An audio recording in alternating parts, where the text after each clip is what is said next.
Hi guys, welcome back to my channel. So we've been talking a lot about foundations, and the last foundation I did for you guys was the NARS Luminous Silk All Day Weightless Yumminess, all of that.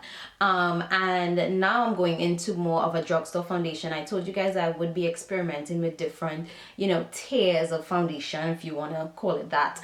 And I am doing the Maybelline Fit Me. I've been wearing it for, I would say, about 3 weeks, almost going in a month now. If I do any foundation reviews, I have to wear it and really experience it, see it how when my mustache is growing out, but when it's not, when I'm like looking cute, when I'm not looking cute. So I just like to make sure that I really test it out instead of like, oh, 2-3 days, oh, I love it, I can't. So today we're going to be doing that foundation, and if you want to see more, keep on watching. So this is the foundation shade that I use. It's called Cappuccino 340. I went to foundation.com. It's a website, I'm sure you guys know about it, but I put it right here for you. It's called foundation.com. You put in a couple shades that you wear in other brands and it pulls up the shades for you. Now, because I said in my previous videos, I'm an NC50 and C45 in MAC Hybrid, C7 man, so I am not 45 and I'm not yet 50, because 50 gets really dark on me. So they did recommend coconut, which would be more of a equivalent to NC50. So I wasn't too mad, but at least it'll give you a range of colors to look at and you won't be completely confused. So I really like that site and I would recommend it if you are not too sure, especially with drugstore foundations where there are no testers. And of course I had to fix my brow because I get a lot of pimples for some reason around my brows. So from far, sometimes it looks like my peak is all the way up here because I have like some little bit of scarring. But yeah, shout out to Tania for doing my brows. And this, remember, this is not a pump foundation. And I got matte and poreless, by the way. I'm going to be using this Sephora brush. It is a natural 56 brush. I forgot that I have this. Like, I was looking in my storage and I was like, oh my god, why is this in here? I should be using this brush.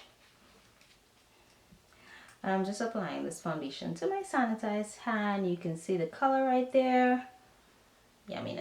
At first I found this foundation to have a bit of a green tinge to it. I am not completely mad at it at all because it has enough yellow undertone and it's not very red. It doesn't get red on me at all, so I'm not too mad at it, and especially when I apply my concealer, it seems to balance itself out. But I do find that it has a weird tinge sometimes.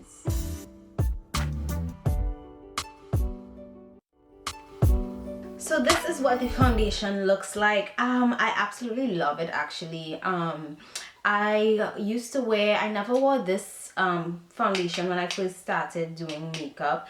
This wasn't out, actually. I used to wear N8 Cappuccino in L'Oreal, and I know I love that one, but I definitely, if you guys want to see that, I definitely would purchase it and use it and see if I like it now, what, 3-4 years later. I love that this foundation feels very light on my skin. I was just thinking about it. In all fairness, I can't compare it to a NARS because it's just, in terms of, the price point, the coverage, like, I won't say, well, it's not as good as the NARS foundation in its own category, standing by itself, and even against other drugstore foundations, I actually really do like it. I wore it almost every day for about 2 weeks, and then some days when I'm going out, I'm like, no, I'm gonna wear this foundation or that foundation, because now I have like in my closet, I have like all my foundation, my foundation portfolio just sitting there. So I'm just like, what mood am I in today? I'm in a Chanel mood, a Maybelline mood, or NARS mood. So when I went out, I definitely did my NARS because I just really like the coverage that I get. I did, if you saw me, really going back and stippling, what happens with this foundation is that just for one layer, which is what I usually do when I do foundation, it doesn't give as much coverage around my mouth, but then again, it's not a full coverage foundation because it's just not. So all you have to do is layer it up, and this is what it would look like. I'm gonna go ahead, and remember, this is, I have on no powder, I have on nothing, so barely had anything on my skin. Moisturized earlier, didn't want you to see results with, you know, something else going on underneath, anything around my mouth. But I am gonna finish it up, and then you will be able to see the finish look with powder and everything like that. So keep on watching. So this is what the foundation looks like, with powder and a little bit of concealer. Like I said, I don't get full coverage on like around my mouth, which is like, you know, it would be like an acne scar for somebody, or some type of other discoloration.